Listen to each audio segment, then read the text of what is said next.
आज हम जिस टॉपिक को डिस्कस करने जा रहे हैं वो बहुत ही इंपॉर्टेंट टॉपिक है, तो सभी लोग इसको ध्यान से सुनिएगा। यह है Supreme Court of India. Supreme Court of India is one of the highest court of appeal in India. Hindustan में सबसे बड़ा कोर्ट जो है वो है सुप्रीम कोर्ट ऑफ इंडिया, जो दिल्ली के अंदर लोकेटेड है। तो supreme Court of India is the countries highest judicial court. It is the final court of appeal in the country. इसको हाईएस्ट कोर्ट ऑफ अपील भी कहा जाता है एंड हाईएस्ट जुडिशियल कोर्ट भी कहा जाता है, क्योंकि हाई कोर्ट के बाद जो हमारी फाइनल जो हमारा होता है वो होता है सुप्रीम कोर्ट, जहां पर हम अपील कर सकते हैं और सुप्रीम कोर्ट के बाद हम कहीं नहीं जा सकते। लेटेस्ट अपडेट जो सुप्रीम कोर्ट के बारे में यहाँ पे आपको जानना है वो है इस वक्त जो सुप्रीम कोर्ट का चीफ जस्टिस है, करंट चीफ जस्टिस जो 53rd चीफ जस्टिस है वो है सूर्यकांत, जिन्होंने 24 नवंबर 25 को ज्वाइन किया और उनकी जो टर्म है 15 मंथ्स की है, जो खत्म हो रही है 9 फरवरी 2027 को। तो ये बड़ा इंपॉर्टेंट एमसीक्यू आता है, एग्जाम में पूछा जाता है अक्सर कि who is the present chief justice of supreme Court of India. इसलिए अगर 9 फरवरी 27 से पहले आप ये वीडियो देख रहे हैं तो आप जान लें कि इस वक्त जो है जस्टिस सूर्यकांत हिंदुस्तान के 53rd चीफ जस्टिस है। तो सुप्रीम कोर्ट की हिस्ट्री अगर हम देखें तो इसकी जो हिस्ट्री है वो है फेडरल कोर्ट ऑफ इंडिया, जो गवर्नमेंट ऑफ इंडिया एक्ट 1935 में ब्रिटिशर्स ने बनाया था। उसी फेडरल कोर्ट ऑफ इंडिया का बाद में नाम पड़ गया Supreme Court of India. And post independence Supreme Court became the highest appellate authority making the supreme judicial body in the Indian independent India. आज़ादी के बाद हिंदुस्तान में सुप्रीम कोर्ट सबसे हाईएस्ट जो है कोर्ट बना, जिसको आज भी हम हाईएस्ट कोर्ट ऑफ अपील मानते हैं। Supreme court came into existence on 28 जनवरी 1950। आपको पता है 26 जनवरी 1950 को कॉन्स्टिट्यूशन जो है हमारी एग्जिस्टेंस में आई थी। उसके 2 दिन बाद जो है सुप्रीम कोर्ट का इनॉग्रेशन हुआ और उसके बाद जो है सुप्रीम कोर्ट ने अपना काम करना शुरू किया। अगर देखेंगे तो टिल 93 जो है सुप्रीम कोर्ट जजेस were appointed by the president on the recommendation of CJI, but now 5 most senior जजेस committee recommends the name to the law ministry and after secretarising send the paper to the president. 93 से पहले क्या होता था कि supreme court के जजेस जो होते थे उनको प्रेसिडेंट ऑफ इंडिया ही अपॉइंट करता था on the recommendation of chief justice of India. लेकिन उसके बाद 5 मोस्ट जजेस को की कमेटी बनाई जाती है, जिसको कॉलेजियम भी कहा जाता है। तो वो रिकमेंड करते हैं लॉ मिनिस्ट्री को और उसके बाद जो है प्रेसिडेंट इनको अपॉइंट करता है। तो सुप्रीम कोर्ट की स्ट्रेंथ क्या है? अगर हम प्रेजेंट स्ट्रेंथ की बात करें तो supreme Court of India consist of chief justice of India and maximum 33 other जजेस एट प्रेजेंट। आज इस वक्त सुप्रीम कोर्ट ऑफ इंडिया के अंदर 33 जजेस है और एक चीफ जस्टिस है, टोटल मिला के 34 बनते हैं। लेकिन अगर हम ओरिजिनली देखें, जो ओरिजिनल स्ट्रेंथ थी सुप्रीम कोर्ट की वो थी 8 जजेस इंक्लूडिंग चीफ जस्टिस। उसके बाद हमने देखा 1956 में ये 10 नंबर पे चला गया। उसके बाद 1960 में हमने 13 देखा, इसमें जजेस थे। 1977 में 17 थे, 1986 में 25 थे और उसके बाद जो है 2009 में ये स्ट्रेंथ 31 चली गई और उसके बाद 2019 के बाद जो है हमारे पास टोटल 34 जजेस। इस वक्त प्रेजेंट स्ट्रेंथ जो है वो है 34 जजेस। तो इसके बाद अपॉइंटमेंट अगर हम प्रोसेस देखेंगे, अपॉइंटमेंट कैसे होता है। Chief justice of India is appointed by the president after consultation with side जजेस of supreme Court and high court as he considers necessary.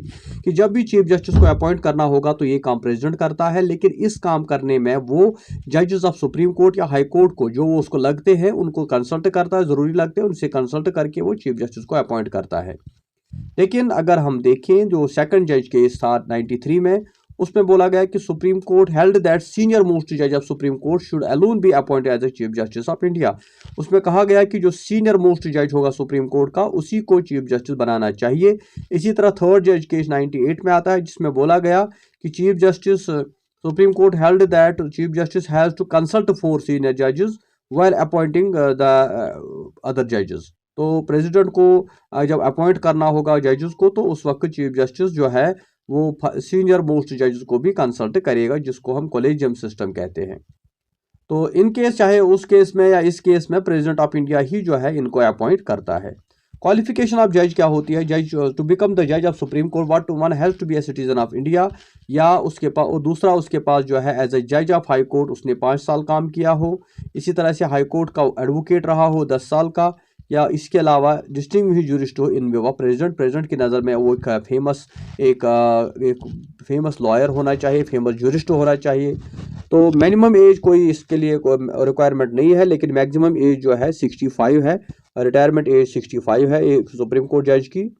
इसके अलावा जो है अगर सुप्रीम कोर्ट जज रिजिग्नेशन देता है तो वो प्रेसिडेंट ऑफ इंडिया को देता है, और इसके अलावा he can be removed on the basis of order on the recommendation of parliament on the grounds of proved misbehaviour और इनकैपेसिटी कि सुप्रीम कोर्ट के जज को रिमूव भी किया जा सकता है, लेकिन पार्लियामेंट का रिकमेंडेशन जरूरी है, और वो भी तब जब ये प्रूव हो जाए मिसबिहेवियर और इनकैपेसिटी।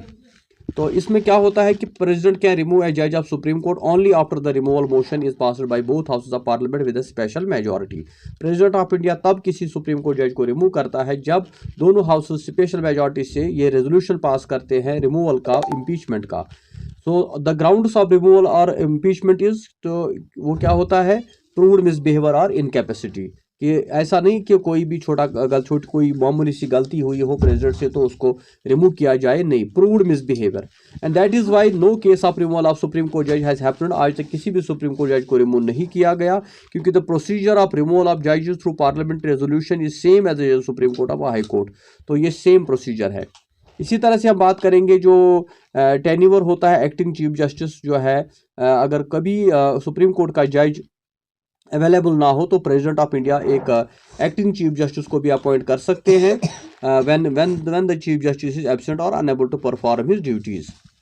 तो अब हम बात करेंगे सुप्रीम कोर्ट के पावर्स की। जो सुप्रीम कोर्ट ऑफ इंडिया है इसके कुछ स्पेशल पावर्स होते हैं। एक पावर तो ओरिजिनल जुरिडिक्शन, जिसमें आता है सेंट्रल स्टेट का कोई डिस्प्यूट या बिटवीन टू स्टेट्स कोई डिस्प्यूट अगर होगा अंडर आर्टिकल 131 तो वो सुप्रीम कोर्ट हियर करेगा।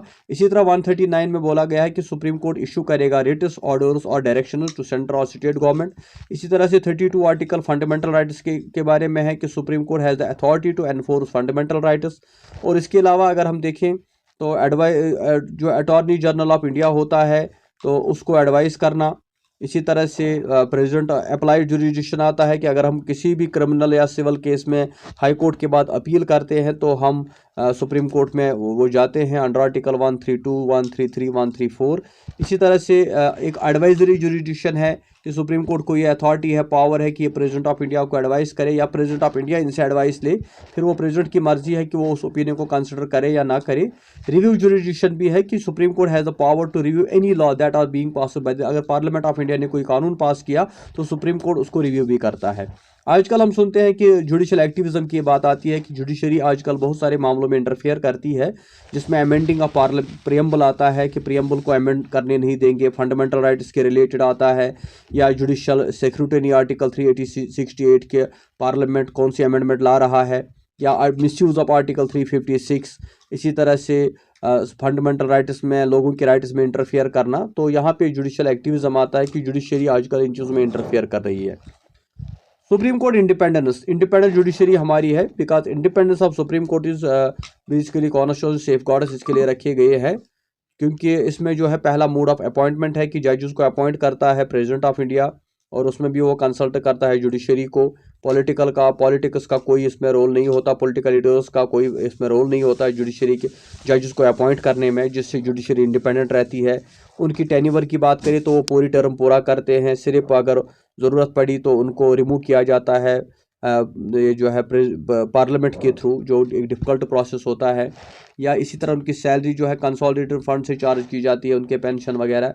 और कंडक्ट ऑफ जजेस can can't be discuss anywhere, कहीं पर जो है इनका कंडक्ट जो है डिस्कस नहीं किया जा सकता। पार्लियामेंट के अंदर, स्टेट लेजिस्लेचर के अंदर कहीं पर भी जजेस को अकाउंटेबल नहीं रखा जाएगा। And there is a ban on practice after retirement. अगर कोई सुप्रीम कोर्ट जज रिटायर होता है तो उसके ऊपर बैन होती है कि वो कहीं भी प्रैक्टिस नहीं कर सकता, ना हाई कोर्ट में ना सुप्रीम कोर्ट में। तो इससे जुडिशल इंडिपेंडेंस आती है।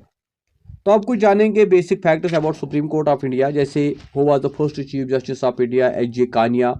इसी तरह साउथ से पहला चीफ जस्टिस कौन था, वो था एम. पतंजलि शास्त्री। इसी तरह highest longing serving chief justice कौन था, Y.V. चंद्रचूड़, 7 ईयर उसका टाइम मिला। कमाल नारायण सिंह जो था वो शॉर्टेस्ट सर्विंग चीफ जस्टिस रहा है, 17 डेज का। इसी तरह कर्नाटका से जो है चीफ जस्टिस रहे हैं वेंकटा रायमन। सूर्यकांत जो है प्रेजेंट चीफ जस्टिस है। फर्स्ट वुमेन जज जो है वो जस्टिस फातिमा बीवी है, जो फर्स्ट वुमेन जज बनी सुप्रीम कोर्ट की 1989 में।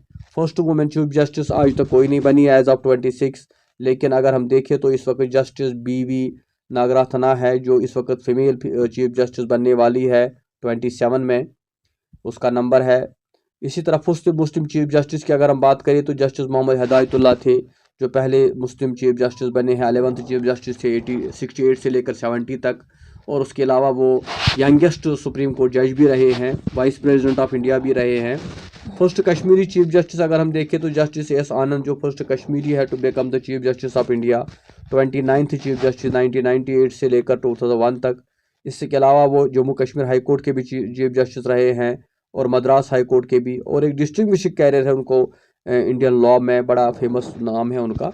तो इसी तरह से अगर हम रिप्रेजेंटेशन की बात करें तो 73rd ईयर्स में हमने देखा है कि only 11 women have served the जजेस ऑफ सुप्रीम कोर्ट, जो रिप्रेजेंट करता है कि ओनली 4% फीमेल्स 4% जजेस और फीमेल्स। तो फीमेल्स का काफ़ी रेशियो कम है हमारे सुप्रीम कोर्ट के अंदर। तो सिर्फ आज तक 11 वुमेन वहाँ पे सर्व कर चुकी है सुप्रीम कोर्ट की जज। तो ये कुछ बेसिक फैक्ट्स थे जो मैंने आपके साथ शेयर किए about the supreme Court of India. तो इसलिए आई थिंक कि ये टॉपिक आपको क्लियर हुआ होगा। अगर इसमें कोई डाउट है, कोई क्वेश्चन है आपको, तो आप व्हाट्सएप पे जो जुड़ सकते हैं, टेलीग्राम फेसबुक पे भी हमसे कमेंट कर सकते हैं। साथ ही जो है आगे हमारा ये जो है कंटिन्यू रहेगा। हाई कोर्ट की बात हम बात करें, इसके बाद हमारा लेक्चर आने वाला है high courts of India, high court जो इंडिया के अंदर उनके पावर, उनकी पोजीशन। क्योंकि जो हमारा जुडिशरी का सिस्टम है, इसमें टॉप लेवल पे सुप्रीम कोर्ट आता है, उसके बाद हाई कोर्ट्स आते हैं और फिर डिस्ट्रिक्ट कोर्ट्स और अदर कोर्ट्स आते हैं। तो सुप्रीम कोर्ट का टॉपिक हमारा आज क्लियर हो चुका है, तो कल हम इंशाल्लाह हाई कोर्ट के ऊपर बात करेंगे। Thank you very much. खुदा हाफिज़। हमें अपनी दुआ में याद रखिएगा।